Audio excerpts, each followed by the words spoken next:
What's up, watchers? Will the Greatest here, and today we finally get to the first of the American Pie Presents series, Band Camp. Directed by Steve Rash, who brought us the third and fourth Bring It On sequels, and written by Brad Riddle, who's done, Slapshot 3, The Junior League, Road Trip Beer Pong, and Crooked Arrows.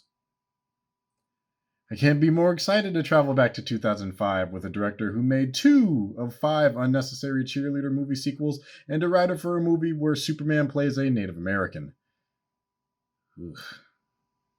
Let's dive in! We open with some early 2000s rock, followed by some handycam footage on a green screen of what looks like old Girls Gone Wild ads. We're introduced to Tad Holgenbrick as Matt Stifler, that younger brother who swapped actors probably because Eli Mattenthal was retiring from acting by the time this movie went to production. Which, to Tad's credit, they partially cast him just because he resembled Seann William Scott, and yeah, that's a Stifler, all right. The new era of American Pie toasts to being seniors in high school as we get a really bland title card. Less effort from them means less effort from me, so... We return to East Great Falls High as the theme song, Laid, goes from standard to instrumental as we meet Hannah Montana's younger brother. Yeah, before he was a 30-year-old playing 17, Jason Earls was a 28-year-old playing 17, in the role of Ernie, a kid so nerdy he gets tripped and ostracized by band geeks. In band, instead of playing our instruments regularly, we should play them backwards. That would be so funny. Yeah. Let me remind you that this is the same high school. Anyways, a cute goth girl named Chloe, played by Crystal Lightning? Really? That's the most badass name since Moon Bloodgood. Yo, shout out to the casting director for casting this fine-ass indigenous woman. Anyways, Chloe calms the concerns of knockoff Jamie Lynn Spears over here, Elise, played by Artel Kebble, as the younger Stifler sexually harasses a classmate. Which, honestly, I refuse to be harassed by someone in baggy jeans and a collared long sleeve in the summertime. So, Matt and his shitty friends decide to spray all the instruments with something that makes everyone's eyes burn, and he's sent to Counselor Shermanator, a welcome face amongst all of the incoming fuckery. The Count Sherman banishes Matt to band camp for the summer, and after receiving a postcard from the OG Stifler in a clearly downgraded home, he relays his woes to his buddies who... Man, buddy, you cannot screw band chicks. There are standards. Express their discontent, or whatever that acting was supposed to convey. Matt informs them that he doesn't intend to fuck the band geeks like someone with some sense. Nay. Him still being half the little shit his brother is, decides to purchase spy cams and make homemade voyeurism porn of the band geeks fucking. So, rather than go through the effort of getting some pussy, he's burning several $100s to spy on other people fucking. Sounds pretty simpy to me, but what do I know? It's no Simp September. Anyways, Matt makes his way to camp as we're introduced to our lead band, the obvious rivals, and the all-female camp counselors. Matt has a run-in with the whitest kids you know and proceeds to very easily get the upper hand on these fucking goobers before getting escorted away by American Dragon Jake Long and a Ninja Turtle. He ain't gonna be here long, bitch! Here we get the return of Noah Levenstein as a camp staff member known as the Macro, Morale and Conflict Resolution Office. Again, another welcome face to see. Elise comes in and leaves just as fast as Matt, and the audience gets an official introduction to Ernie, who he rapidly bullies by shoving into the locker for adults, a closet. After failing at flirting with some local camp girls, he gets hooped into what is clearly a scam game night by the ever-attractive goth not GF, Chloe. So, Matt, with his surprisingly expendable funds, sets up some spyware in a hat and prepares to make his own old-school, homegrown Girls Gone Wild video. What dumbass doesn't realize is that their little game of strip trivia is about music. At the band camp. But Chloe, genius that she is, tries to persuade his participation by giving him some stimulation as motivation. Bars, bro. Hey, to be fair, maybe we should just give him a head start.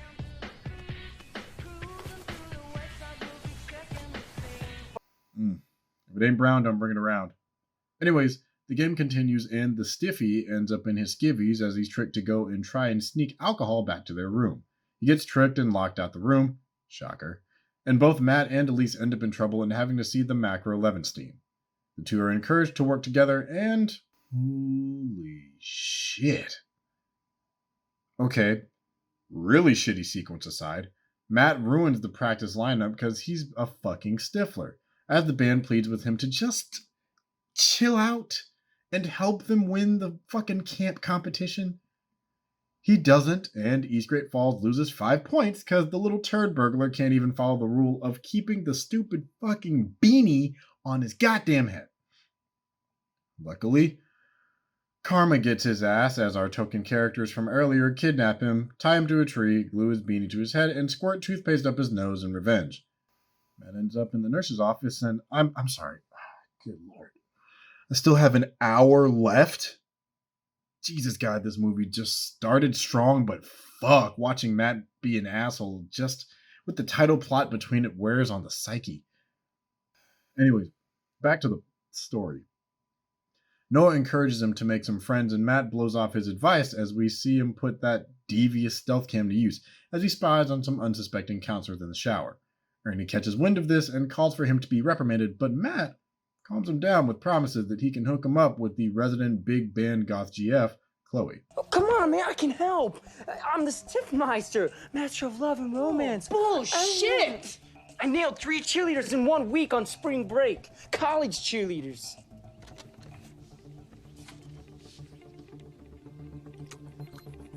He was mid-key raped, but whatever. The two forced roommates actually seem to start a bond over technology, as my suspension of disbelief is pushed to its limits just to see a Stifler accomplish anything adjacent to STEM. I really want to work for NASA. National Anal Sex Association? No, it's Space There's an Anal Sex Association? Oh, yeah. But you gotta be a pro. Wait, this is Space Association? Ignoring that. Matt takes the same advice that the macro gives him and listens, because he calls his buddy who's actually enjoying his summer. So, Matt tries to start kissing him ass. Figuratively. For the time being to get his way, and we, as an audience, learn that he may have his work cut out for him, finding some trouble with the basics of stepping on the 2s and 4s. Ernie starts to make his moves on Chloe and using technology to his advantage as band practice continues. You just touched my booty. Matt gets clipped by a trumpet and ends up inadvertently challenging the blonde bastard from earlier to a duel of instrumental ability. Armed with only a triangle, it seems that Matt has lost the battle decided by the audience until...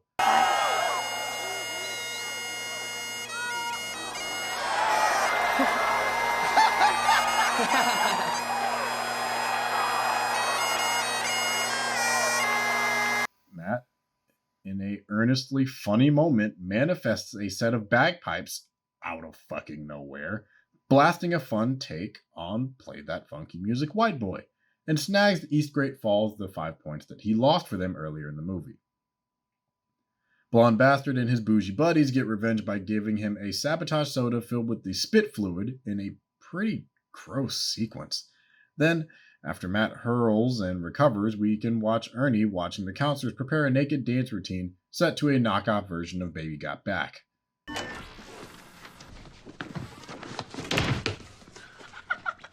Hey, what's up, Crust Bucket? Come here, dude, check this out. So, this afternoon, while the counselors were practicing for the talent show, I faked an asthma attack and I changed both of the cameras. Can't show you that, though, because, fucking bare white titties. Anyways, there's a campfire and Matt spikes the punch. The members start pairing off, and Elise kind of exposes Matt for what he is. Rightfully so. Someone who will do anything for attention. You know, the Stifler creed. Fucking hoes, man. I don't get that shit. I mean, right now, Oscar's off in the woods tapping that counselor Biatch Cherie. True that, and here we are, the 2 dopest homeboys in camp, and we ain't got no prospects for our Palm Pilots. Nigga, shut up! Damn! I can't stand these whack-ass, cornball-ass stereotypes. Fuck! So Matt pulls more spy gear out of his ass and goes to spy on... I guess his name's Oscar, as he looks like he's about to hook up with one of the counselors from earlier. Ernie and Chloe seem to be hitting things off too, but no time for something I'm actually interested in seeing. We get to see Elise catch Matt getting his dick stuck in an oboe. Because, you know, A trumpet up the ass was too tame. And God help this nurse, she really is patient with all of this shit. I knew a certain young man once who actually engaged in sexual congress with an apple pie, and he turned out just fine. So, you're perfectly normal. Now, back to the shit that's actually interesting, hot goth on nerd sex. I have 6 piercings. That doesn't include the ones on my face.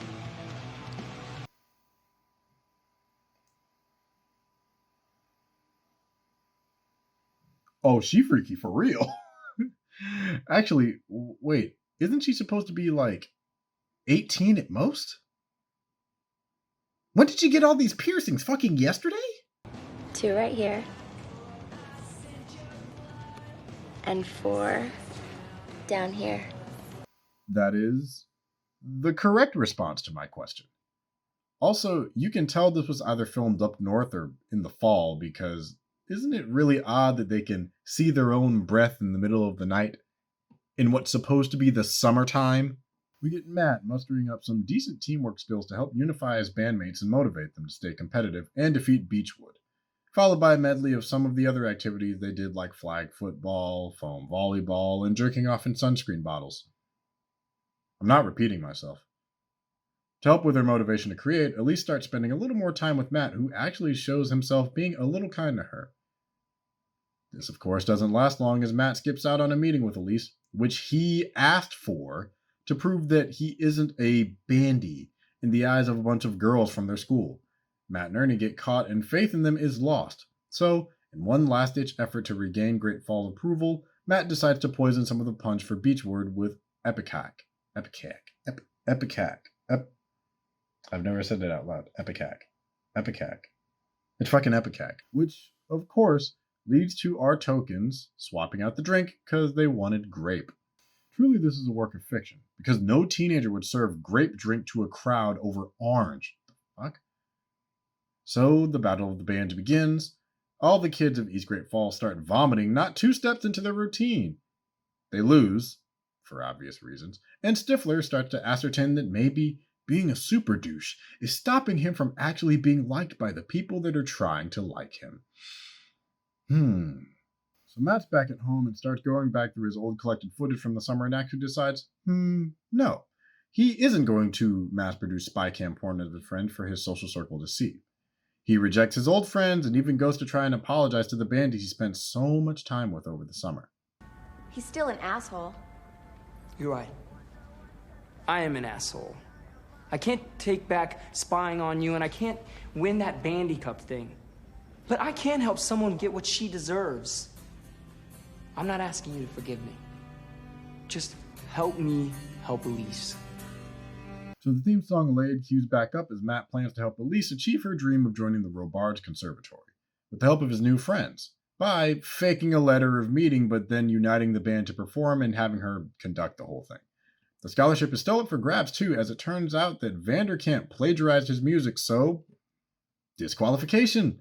This movie ends as Matt and Elise share a kiss set to some deleted scenes in the song Aeroplane by Tal Bachman, which I guess, given the band played this song, is somehow not plagiarism? Fuck it, the credits roll. Let's just talk about how this movie fares.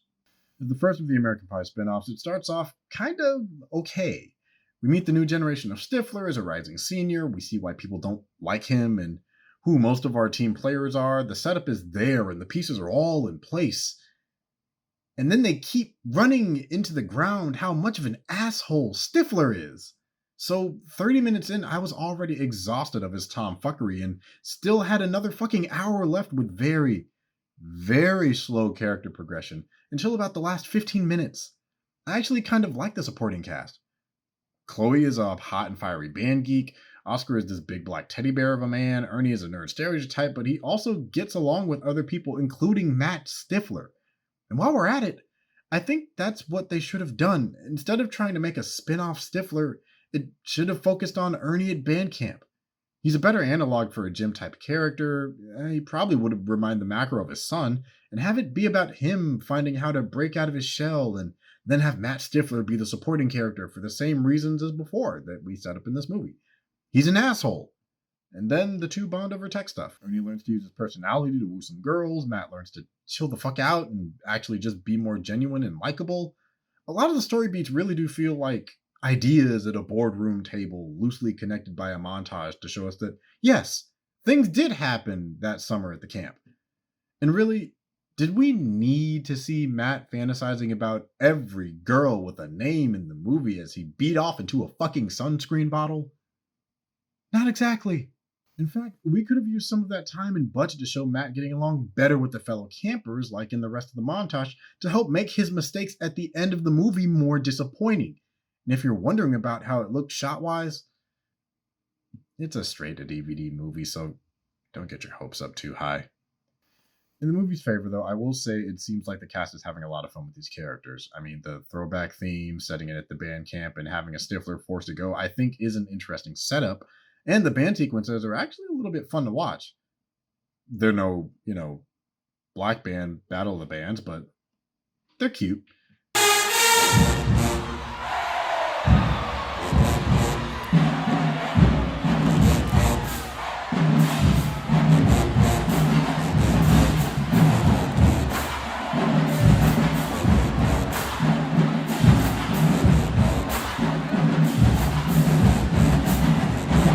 Despite the ending being so easy to read that a fucking blind person could see it coming, it isn't the stereotypical ending where they win the competition and automatically everything is fixed. Everything's okay. No. A Stifler fucks it all up, but is actually trying to be selfless when he does it. And he also chooses to be better of his own volition because he realizes that his actions hurt people that he cares about. So finally, can I recommend this movie? Not really. Once you get into the actual band camp portion of the movie, I think it kind of falls flat. Despite having fun music, a decently engaging cast, and actually somewhat interesting development for a fucking Stifler of all people, it just doesn't deliver as well for the humor, the story, and hell, even the sex. Yeah, there's nudity, but there aren't even really sex scenes in the movie, which I would say is a first for one of the movies in the franchise. So yeah, you can probably skip this one. I hate to say it. But next time, we leave the band camp behind and we run the naked mile. So let me know your thoughts down below on American Pie Presents Band Camp. Don't forget to like and subscribe as it helps with the algorithm, and click the bell to know when I post new videos. I'm Will the Greatest, and be great to yourselves. See you next time. Peace.